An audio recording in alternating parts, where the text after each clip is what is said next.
আমি এখন দিচ্ছিলাম ঝাঁট, তার সঙ্গে তোমাদের একটা জিনিস দেখায়, দেখো এত পরিমাণে কি বলবো অসভ্য ইঁদুর, জানোয়ার ইঁদুর, ঠিক আছে, আমার কোনো কিছু বলার নেই।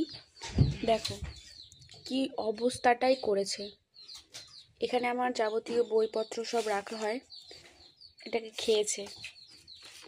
আরও দেখাচ্ছি, এইগুলো এখানে শেষ নয়, আমি জাস্ট কুঁচোগুলো তোমাদেরকে দেখাচ্ছি। দেখো ব্যাগটা এখানটা খেয়ে ফেলেছে, মানে ইঁদুরে ব্যাগও খায়, এটাও একটা ভাবনার বিষয়। খেয়েছে। এই যে আমার মাধ্যমিকের, মানে কি বলবো, এই যে এটা প্রশ্নপত্রটা মাধ্যমিকের, এখানটা খেয়ে নিয়েছে, মানে কিছু বলার নেই। এই যে এখানটাও খেয়ে নিয়েছে, আরও অনেক ইত্যাদি আছে কাগজপত্র। আমার একটা খাতা আছে, ওটাকেও খেয়েছে। এই যে খাতাটাকেও খেয়েছে, মানে কিছু বলার নেই আমার। আর এত পরিমাণে ইঁদুর হয়েছে, তোমরা কেউ যদি কিছু জানো আমাকে বলো যে ইঁদুর কীভাবে তাড়ানো যায়।